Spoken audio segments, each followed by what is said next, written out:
balance, fulfillment, and joy. I'm Kayla Sweet, and together we are going to have fun and create change from the inside out. I'm so glad you're here.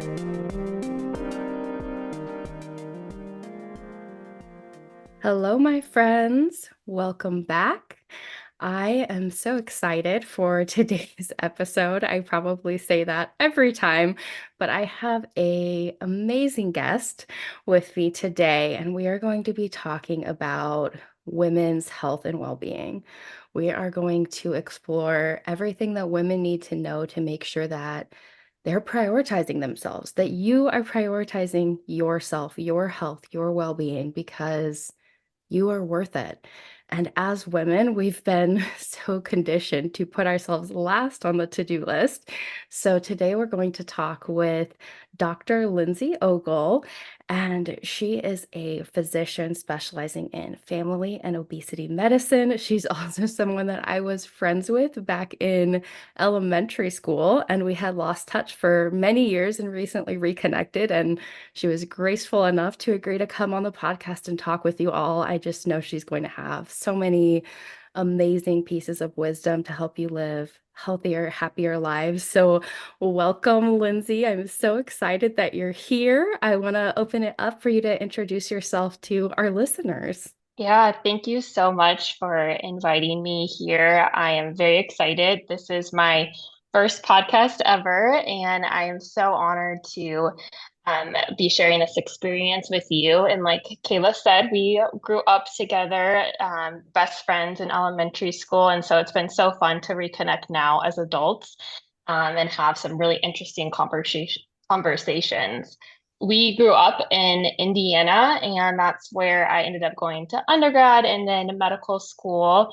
And then I went to family medicine residency in Denver and studied there for 3 years. And now I practice primary care family medicine in Kansas City. And I have developed a special interest in obesity medicine because I feel like that is an area of focus that can help a lot of people, and just focusing on lifestyle and just helping people feel well on a day-to-day basis and keep people healthy into their future years. So I'm excited to talk about this topic.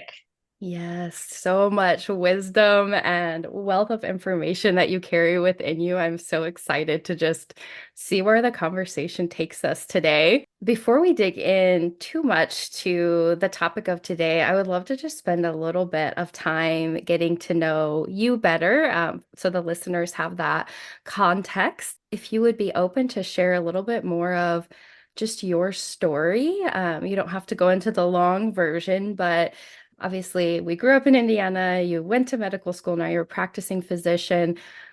What was your story between all of that? Like the smaller things that happened, the mission or the why that drives you and has gotten you to where you are today?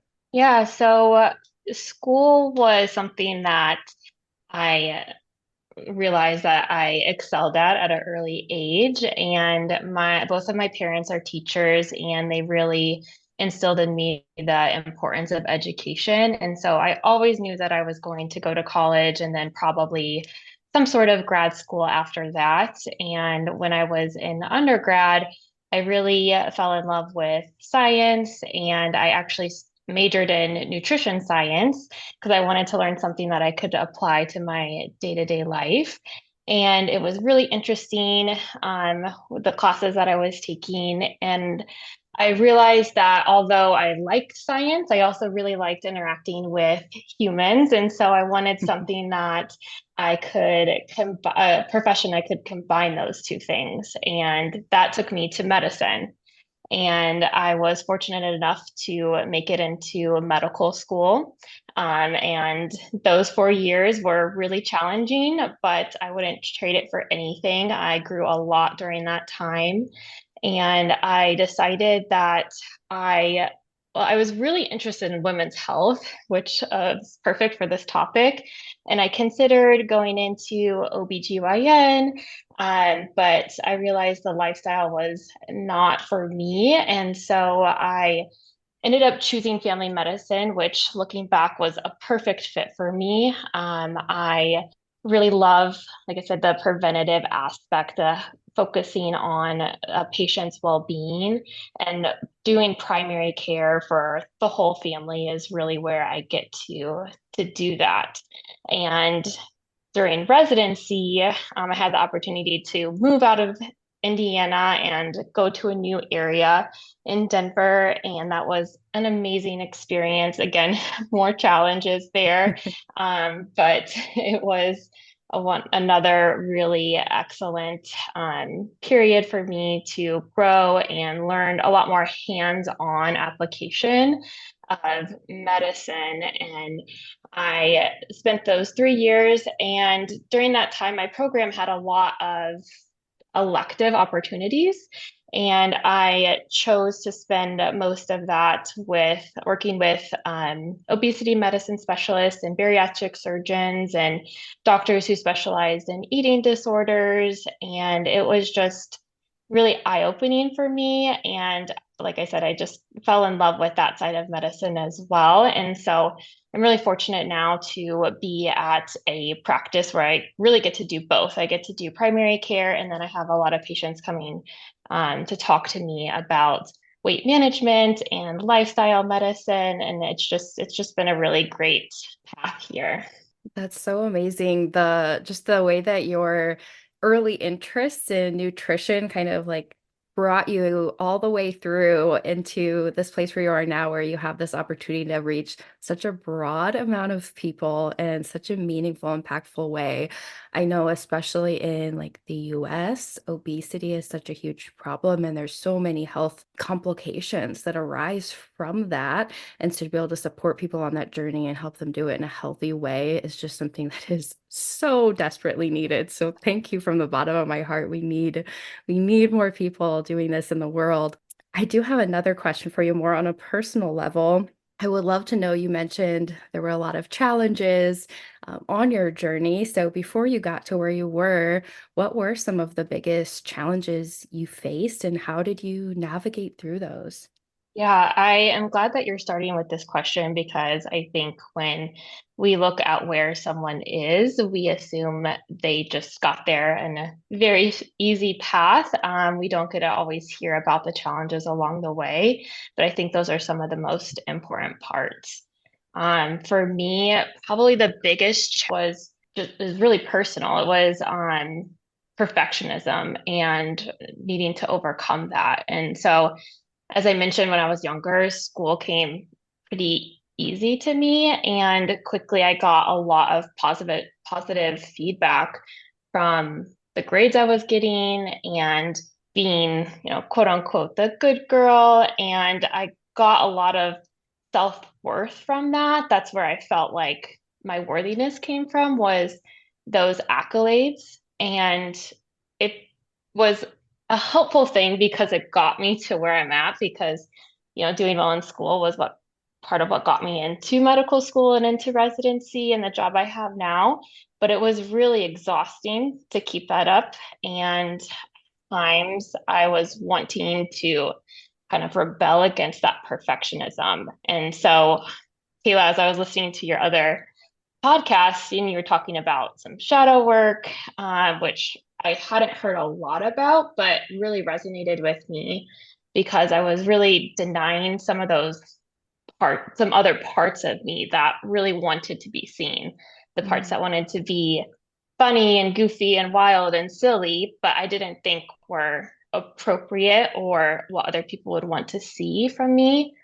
So I would only give myself permission to be that way during certain times, um, outside of school, outside of work, on vacation, only when I was with, people that I felt safe with. I really, really kept myself as like two separate people. And as I said, it just got really, really tiring. And it got to the point where I needed some help with that. And that's where I reached out for help with coaching and therapy. And I think we will talk more about that later. But really, like I said, the perfectionism in me was one of the biggest challenges that I overcame. Yeah, thank you for sharing that. And I just need to let you know you are in such good company here. That's also the perfectionism, something I've struggled with throughout my journey. I refer to myself as a recovering perfectionist because I think those tendencies are always still just under the surface. Even once we've done that work, it's easy to slip back into that in times of stress. I also know that a lot of my listeners struggle with this perfectionism. I work mostly with high achieving, high performing women. And this is just such a common theme because, like you said, we learn to connect our worth with what we can do and how well we can perform. And that stifles the other parts of us that want to experience life alongside us, that want to be integrated so we can be whole people on this journey. So thank you for sharing that and being honest and vulnerable is one of the things I enjoy most about having people on and just hearing about their story and being able to share that with other people and validate like these challenges are real and normal and you're not alone out there if you're listening and you're struggling with this. I would love to hear some of the tools and practices that have been most helpful for you as you've worked through this perfectionism and overcome some of these challenges. I know you mentioned the coaching, and we can kind of integrate it through the conversation, so we don't have to go into all of it, but it sounds like that might have been one of the things that was useful for you. If you would be open to sharing how that supported your journey, or if there are specific tools or practices that have really helped you to overcome that perfectionism, I would love to hear that. Yeah, absolutely. So, um, coaching was a major part of helping me um, learn from from that challenge. And one of the reasons that I wanted to be vulnerable during this podcast was because I learned about coaching during a podcast, listening to a podcast, and hearing another fellow physician mention that she got into the coaching world through Brooke Castillo in the Life Coach School, which I know that you also follow, Kayla. And I joined that program. And what was really beneficial about it was not only did I have some one on one coaching, but I also saw group coaching and could hear other people share their experiences and their challenges, and like you said, really realizing that you're not alone in these thoughts that you're having, or the concerns that you have, or the challenges that you have. They're all very human challenges, and we're all going through it, and there's nothing wrong with you or your brain for having some of these negative thoughts. I learned the 50-50 of life, the good and the bad, and really embracing that has been a game changer for me. Knowing that you're 100% worthy no matter what, you don't have to prove it. You were born that way. It's been really, really helpful to go through that process. Again, the one on one, having somebody hold space for me in a non judgmental way and just hear what I'm going through. And then again, seeing others and knowing that you're not alone has been monumental. Yeah, I love that. And I'm going to expand just a little bit on the 50-50 you mentioned because I don't know if all of my listeners will be familiar with the life coach school and the work that comes through that, but this idea that we have an unrealistic expectation that stuff is supposed to look positive and happy and perfect like the majority of the time, 100% of the time or 70% of the time. We want that to be the majority, right? And we think if we have less than that, then there's something wrong with us or wrong with our life. And this idea is that life is 50-50. You get 50% of the hard stuff and 50% of the good stuff. And sometimes it's positive emotions, sometimes it's negative, and it's okay. It's all part of the life experience. And we can work with our brains and try to help cure them in a way that's going to be healing and healthy for us. And part of that is just accepting the imperfection and accepting the hard days. So, is there anything else, any other tools that have been useful for you along that line of thinking? So, some of the other tools that I use, calendaring was huge for me, working on time management and actually putting physically into a calendar the things that I wanted and the things that I needed to do. And that would include work tasks, but also personal tasks and things like exercising, which is really important and helpful for me when I am not exercising regularly. I can definitely tell in my body and in my mind that I haven't been doing that practice. So making that a priority and putting it in the calendar, and then scheduling time for play and for spending time outside. And I schedule my date nights with my boyfriend and times that I'm going to call my parents. I put it in the calendar because those things are important for me to fill my cup back up, and I don't want to miss out on those aspects of my life. And so um, again, yeah, just making that a priority has been really helpful. I love that. That is something that I think those of us who are like high achievers, high performers have a tendency to be drawn to things like calendars and blocking time. And I know it's been useful for me too, because there's something about just carving that time out that you're saying this matters, it's important, it's in the calendar, it's happening, and it helps us commit to it and be accountable to it. So I love that. All right. Well, thank you for sharing some of just the things that have been useful for you. We can continue to explore. I would love to hear a little bit about what healthy work-life balance means for you as a physician, and what do you do to have that? I know you mentioned the calendar usage. Is there anything else that allows you to navigate that balance between your personal life and your professional life in a way that feels good for you?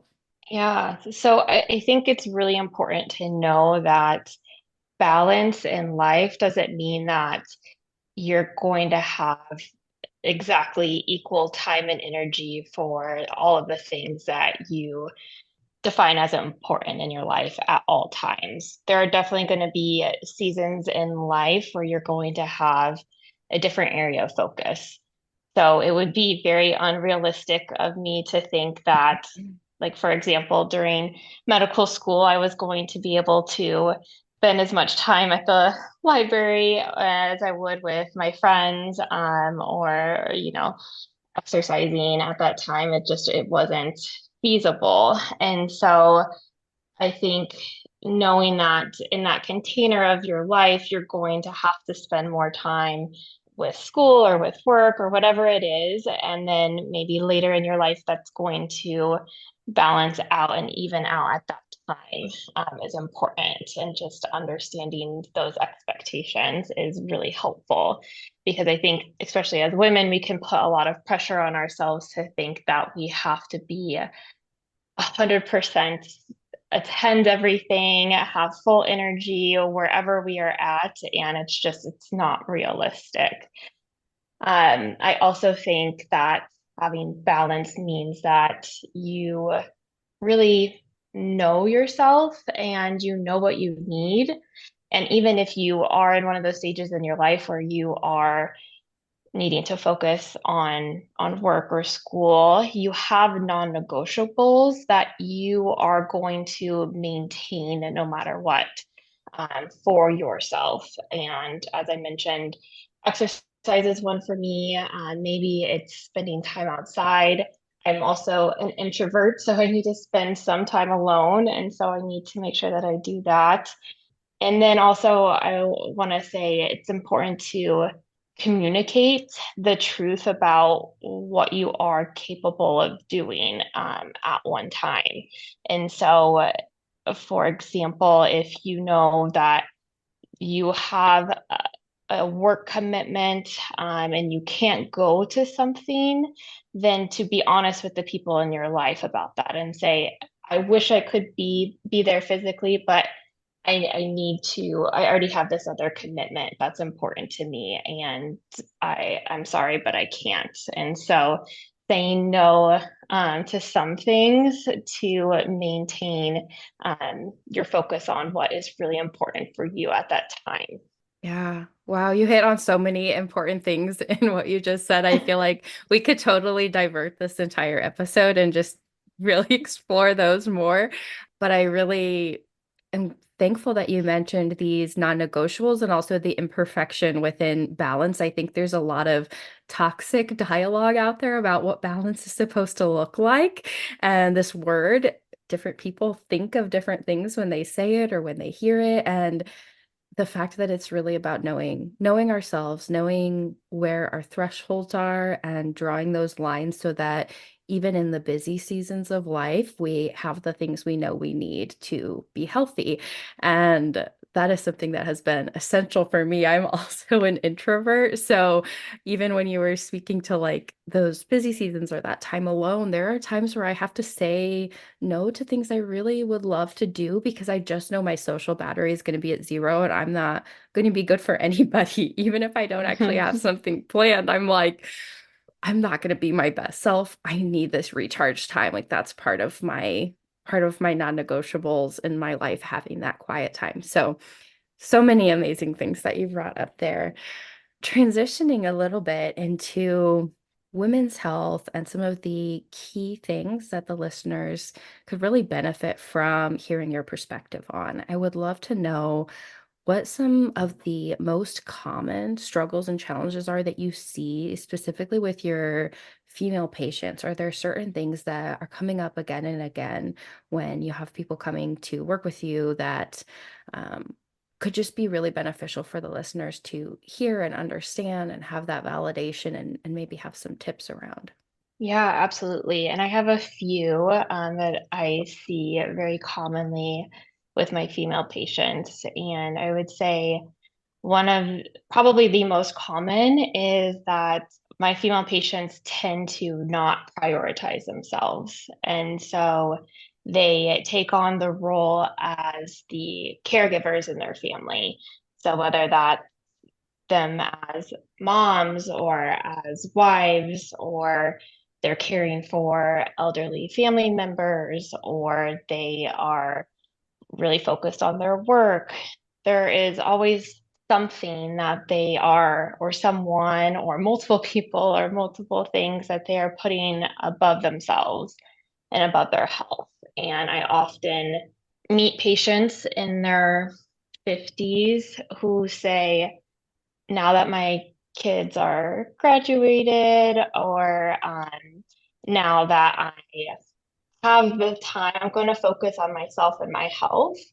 And really, there are many things that we could have been doing years ago to prevent progression of disease processes, and just to help keep them healthier into those times that they're really needing to catch up on now, um, at a later age.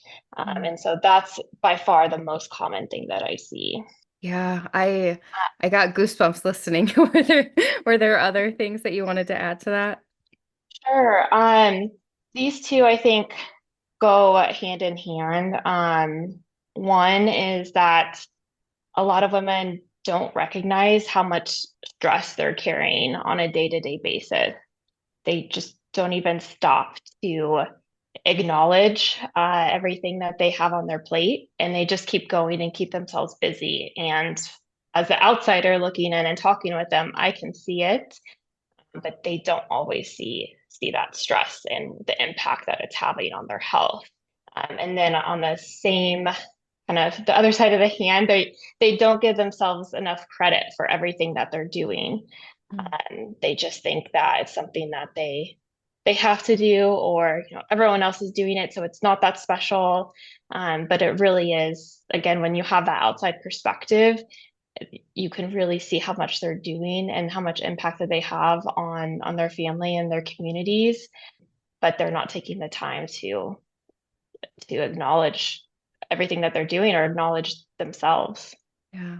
I just resonate so much because a lot of the women I've spoken with, it's the same things. And I don't think when you're carrying that level of stress, when you're maintaining that level of busyness, and there's this kind of baseline of self-neglect because the priorities are always something else, I don't think a lot of women understand how severe the negative consequences are for their own well-being, for their health physically and emotionally.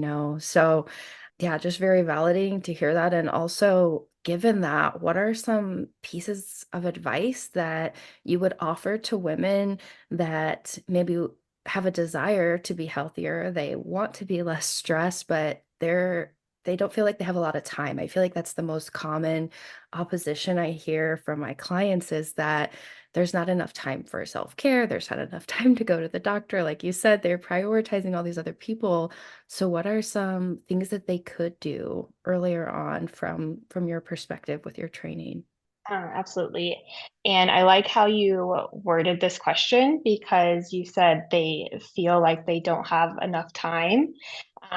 But we all have the same amount of time. And this is something that I myself am working on because I often feel like I don't have enough time, but I am constantly trying to catch myself when I'm saying this. And I think that if other women started to notice that just saying that you don't have enough time, what kind of impact that has on on a daily basis when you're constantly Mhm. telling yourself that it's taking up energy and taking up time to do that. So I would say number one, stop saying that you don't have enough time because it's not helpful and it's not true.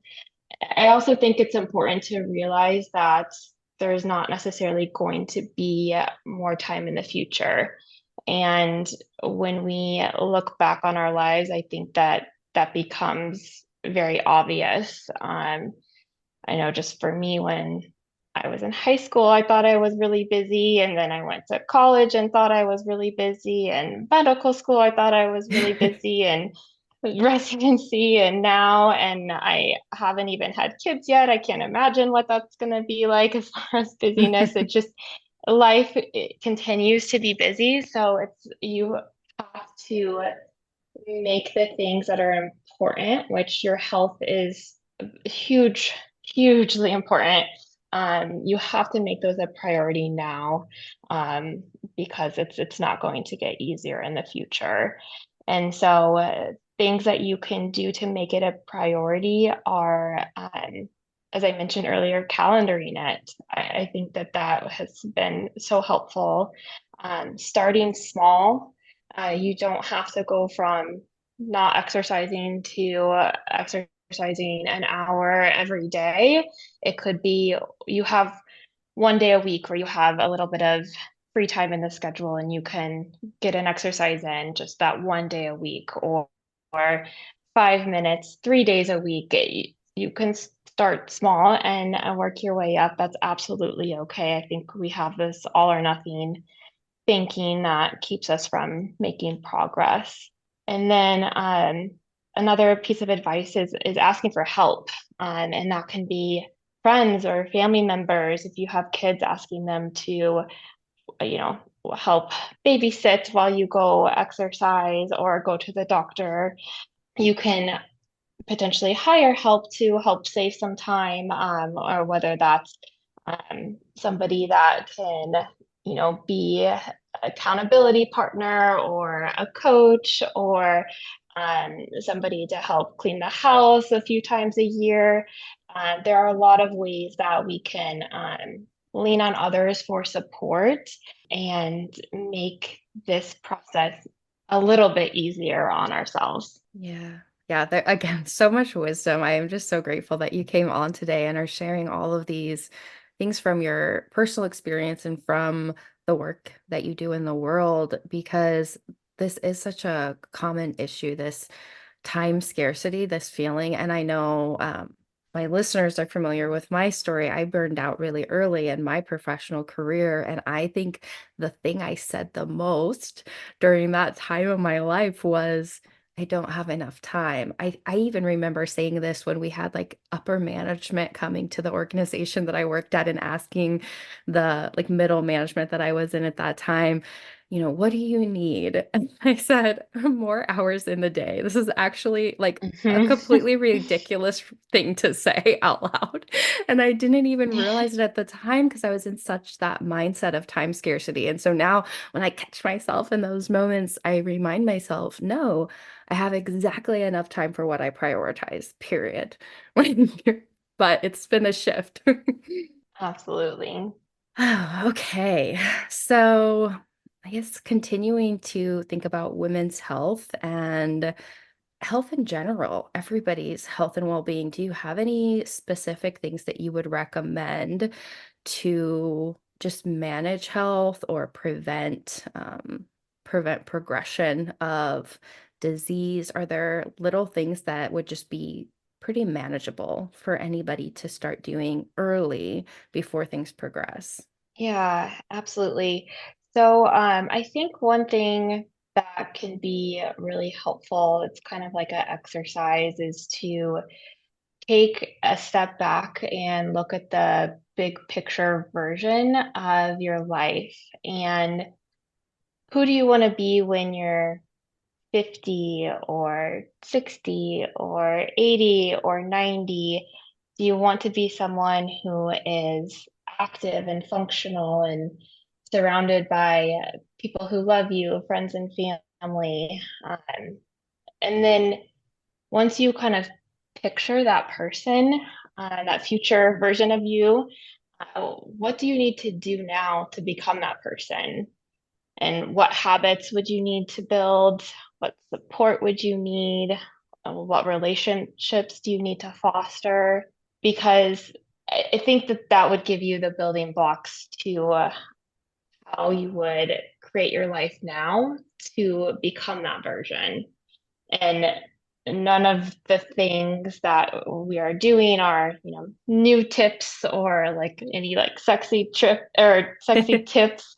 It's the things we hear time and time again. It's avoid smoking and getting regular sleep and eating whole foods and drinking your water, moving your body and being physically active, doing things that you enjoy and having hobbies and building relationships, both with yourself and with others, and building a community of support and love, addressing mental health and stress.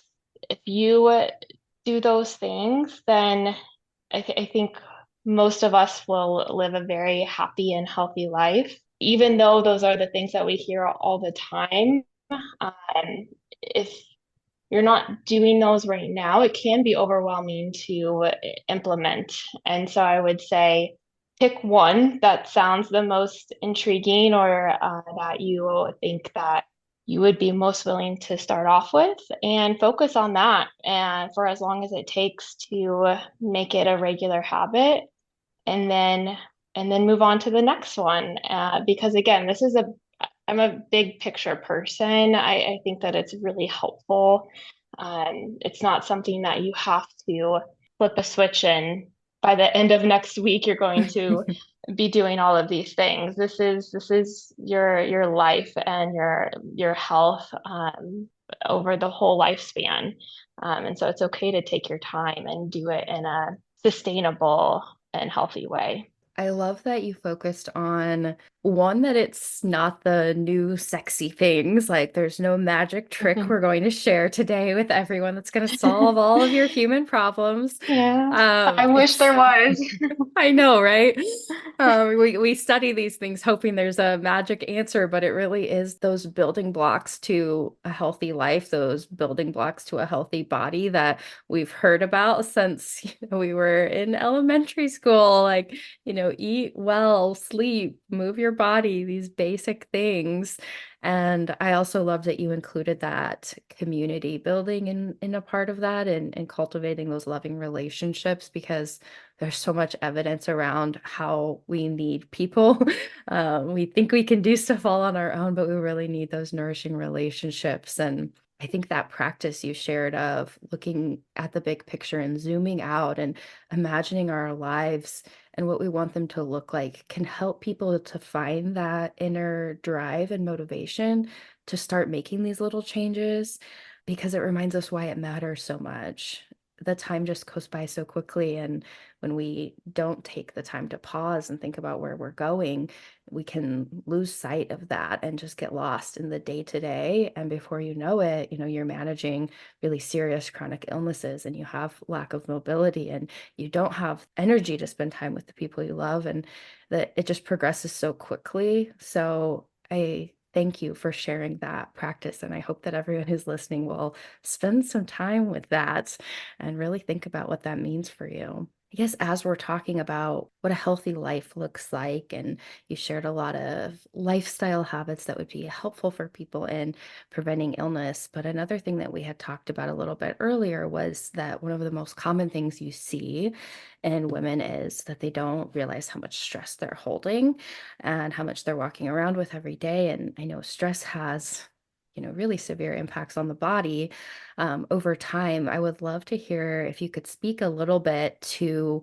one, the impact of stress on the physical body from, your perspective, and then also what are some ways that women can be more intentional in doing stress management things in their daily life. Yeah, absolutely. This is a great question. And I think that from a medical perspective, we are just scratching the surface of really understanding the full impact that stress has on somebody's health and body and well-being. What we have been seeing is that even like I said, some people don't even know that they're stressed, but their body will know, and that can present in many different ways. And some examples may include difficulty sleeping and insomnia, trouble with digestion and irritable bowel syndrome, chronic pain and fibromyalgia, bladder irritation, and interstitial cystitis.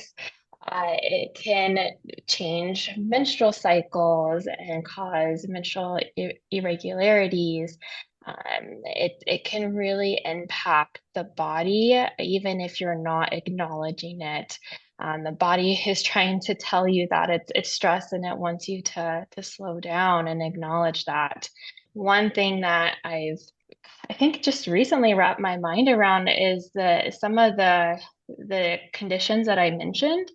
We over the years as a medical society, we've learned that um, some of the medications that have classically been used for depression and anxiety are really effective in those conditions. Mm. So medications can be helpful with fibromyalgia or IBS, and I I just find it very telling that these medications that were designed and proven to help with anxiety and depression can help with these conditions that are associated with increased stress. And so I just found that to be really interesting because it's I think it's really that we're treating the stress and anxiety and depression rather than like the clinical syndrome such as the IBS or fibromyalgia. Right, it just shows the way that that stress that people don't realize they have is impacting the physical presentation in the body. And yeah, how interesting. I was not aware that that had come to light in recent research. That's Thank you for sharing that. That is such a huge like aha moment, I think for me and Mhm. probably for many of the people listening as well. Outside of, seeking support, obviously there's things like coaching. This is what I do. I coach a lot of women through stress. There's therapy if somebody needs that deeper level of attention or they have those mental health conditions. There's all of these professional supports people can get for stress management. But are there just little things that they could do within the day to try to process that stress that you would recommend? Yeah, I always recommend starting small. So I just ask my patients to take even 5 minutes at some point in their day just to pause and either sit in silence with their eyes closed or listen to music or journal, something that they would find relaxing for just, again, 5 minutes, whether that's when you get home from work or after putting the kids to bed. Uh, just giving yourself that little bit of time and space can be extremely helpful. And I think we all can do 5 minutes, and you would be really surprised how much of an impact that can have. Absolutely. I love that. Just that emphasis on doing nothing for a little while. I noticed you didn't say scrolling on social media. No. I think sometimes that's how people, numb out or check out, or they feel like it's relaxing, but it's really so stimulating for our minds to be scrolling. And so to just have time where phones are down and you're just present and just allow the body to have a reset, a pause where you're not running from thing to thing to thing for a little while, and what a big impact that can have over time. Yeah, and of course, any physical activity can also be a release of stress through the body.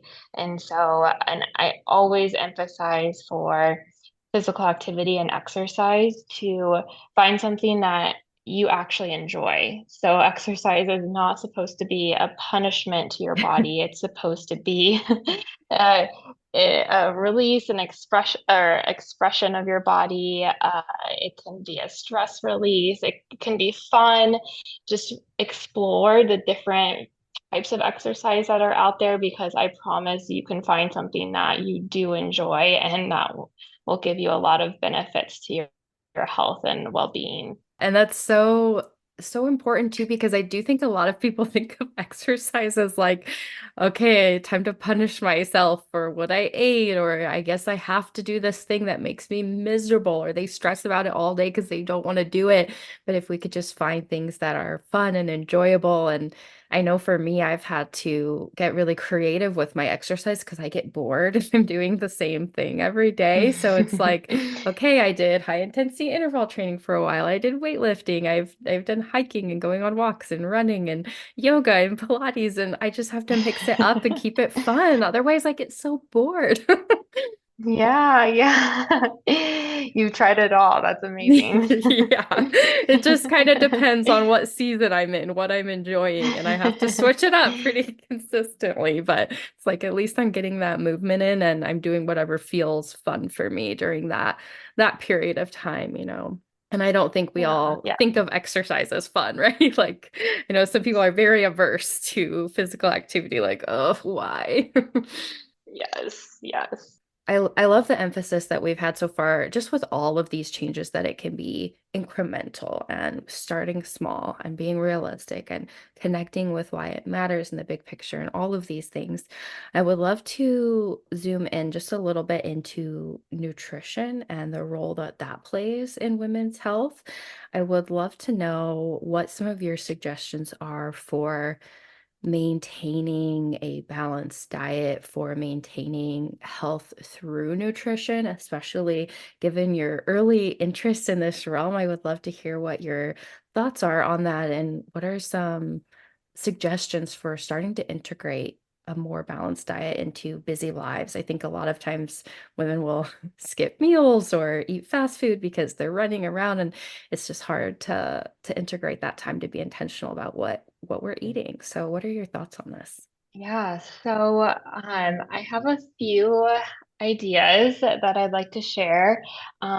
One really important thing to start off with is that there is not one diet that is the best diet for everybody. Everybody has different taste preferences. They're coming from different cultures. Their body and metabolism and their health are different. And so people are going to respond or gravitate towards various diets, and that is okay. If anyone is telling you that there is one diet out there that you should be following, they are wrong. That is not what the studies show. whether that is, health wise or for weight management. What we say in obesity medicine is that the best diet is the diet that you will follow long term. So, again, this is thinking about big picture. There are no recommendations for crash diets or very restrictive diets. This is something that you are wanting to do and feel safe doing for many years. And again, nothing too sexy or exciting. I tend to recommend sticking to as much as possible to whole foods. And what that means is choosing food that looks like what it was originally started as. So, for example, an apple or berries or spinach or chicken or eggs, nuts. Those are whole foods, and the processed foods would be apple juice or chips or Pop Tarts or even protein bars. Those are processed foods. And they have their purpose, but mainly we're wanting to stick with those whole foods. And I typically recommend starting meals, if possible, with some vegetables and fiber, and making sure you're having protein in your meals. And that can look different. The type of protein can be different based on the types of food that you enjoy eating. But fiber and protein is something that is consistent through most of the recommended diets out there. And the reason for that is because fiber has been shown to be very important for heart health and preventing cancer, such as colon cancer. So, and to help with weight management. So, it's important to include in our diet. And protein is really important. It helps us feel full and satisfied, and it helps build healthy bone and maintain muscle mass. And it's something that, especially women, tend to be a little bit lower in their intake. Women tend to not eat as much protein as men. So that is something that usually needs to be more of a focus on in women's diet in particular. That makes so much sense. I know protein for me especially has been a constant thing that I just have to keep on my radar, on my awareness. Like, what am I eating that has protein? Am I getting enough? Like actually paying attention to that because it's so easy to be deficient or getting lower than what would be ideal and not even realize it because you're still eating. So I think Mhm. that's so key. Very useful tips, just sticking to those whole foods, making sure you're getting that fiber and that protein.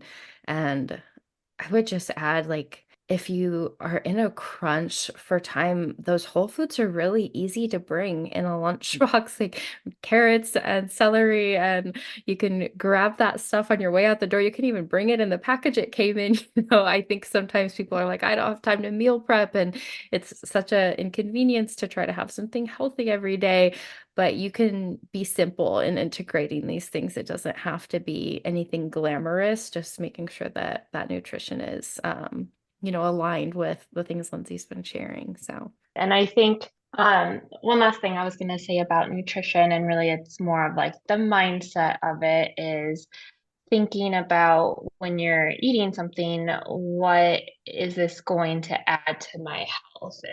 Is mm, it something that has nutrition in it? Is it going to give me more energy, or am I going to feel less energized after eating it because it's going to be hard on my body to process? And so I know for me, when I think about things that way, it makes it much easier to choose those healthier options when I have that approach. I love that. That is definitely something that I don't think everyone has on their radar. It's like, how are you going to feel after you eat this? And what is it going to do for you and not to you?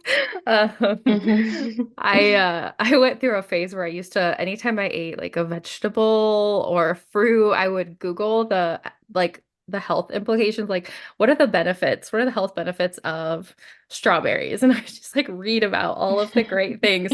And it made me so excited about eating strawberries. And it's kind of unintentionally what you're talking about. Like, what is this going to do Yeah. for me? I love that. Yeah, that's a great practice and a way to learn about the food that you're eating.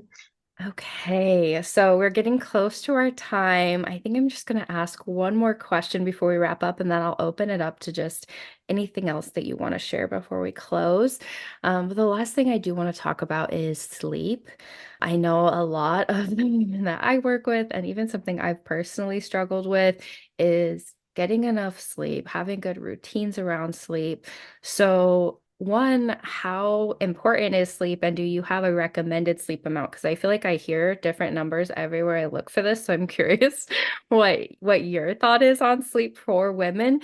And then also, do you have any strategies or recommendations to ensure that people are getting enough sleep or getting quality sleep? Yeah, sleep is oh so important for health. It impacts us in many ways, from mental health to our physical health. As far as the amount of sleep that is recommended, it does vary from person to person, and we typically say it's somewhere between 7 and 9 hours. And it does seem that women tend to need more sleep than men do. And so it is more important for women to make time and prioritize sleep. So we're probably closer to the 8 or 9 hours is the amount that we need. And it is best if that sleep is really uninterrupted. So this is not 3 hour nap and then 6 hours at night. This is ideally 8 to 9 hours of sleeping throughout the night. And as I say that, it is also ideal to actually sleep during the night. And so there are a lot of studies that show, unfortunately, people who work the night shift and sleep during the day, they tend to have more it's more common for them to develop metabolic diseases like diabetes or heart disease, obesity, uh, even if they weigh a similar amount to patients who sleep at night. And so there is Mm. definitely something about having that sleep during the night that is important. And this is another thing that we're continuing to learn more and more just about why that is. But it does seem that our bodies know when we should be sleeping. Mm.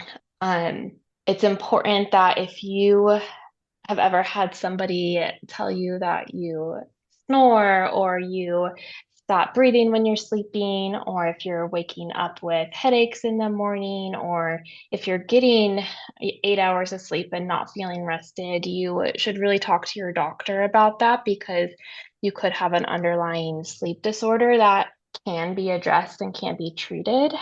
Specifically, sleep apnea is very, very common. And that can be, like I said, diagnosed and treated.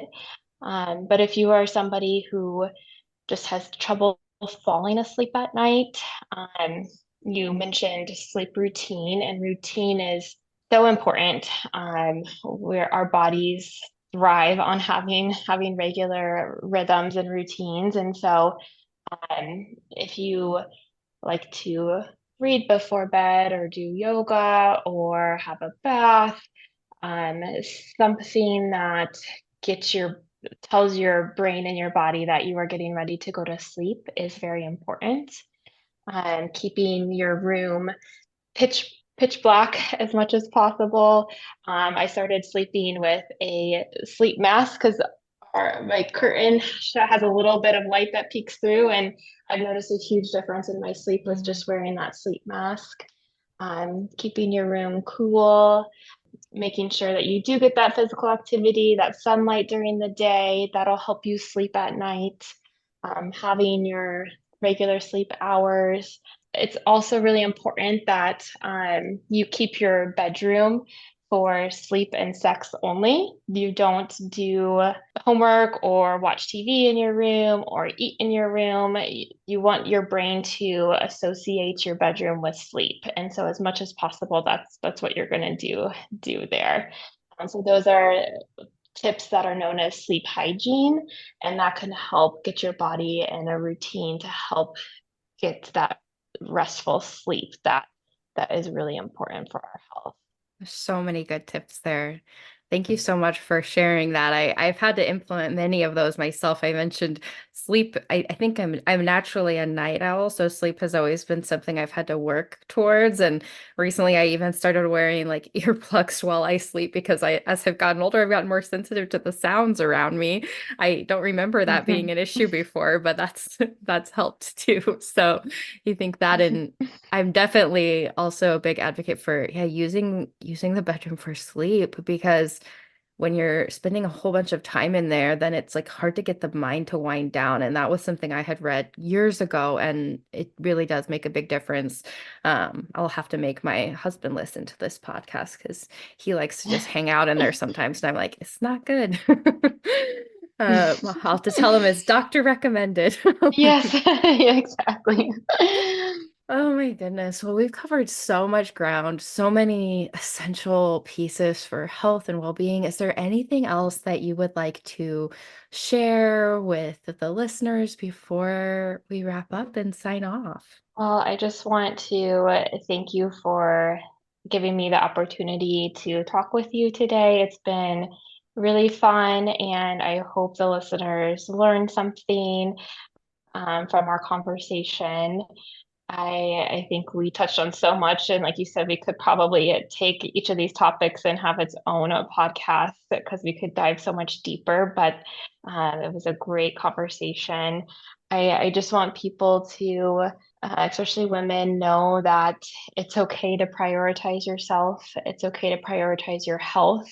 It's actually the best thing that you could do for yourself, your future self, and your family, because you showing your partner or your kids that you're happy and healthy and well, it's going to encourage them to do the same and for them to take care of themselves. And then you all, as a family unit, can enjoy all of the benefits of those healthy changes. And I just hope that people don't put off their health because there's so much that we can do in the day to day that can keep us well and can prevent a lot of unnecessary suffering later in life. Yes. Thank you so much, Lindsay, for coming on today and just sharing so much value and so much just really important material with everybody. And I want to just echo everything you said. And if you're listening, I hope you find a way today to take some of these steps, make some of these plans to start incorporating healthier habits and activities into your day. It's so important and you are so worth it. And thank you all for listening. Make sure that you click the subscribe button so that you can hear future podcast episodes and you don't miss a thing. We are going to be continuing to explore so many important topics on this podcast. And who knows, maybe we can even talk Lindsay into coming back one of these days. So you wouldn't want to miss that if it happens. I hope everyone I'd be has happy to. Yay, we have a commitment. I hope everyone has a beautiful rest of your day whenever you're listening to this. Take care of yourselves out there, and I will talk to you all soon. Bye.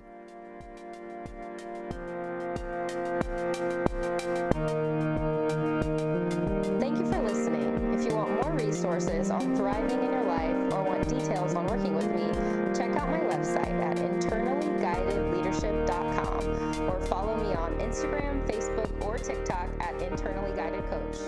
Be gentle with yourselves out there, and I'll talk to you next time.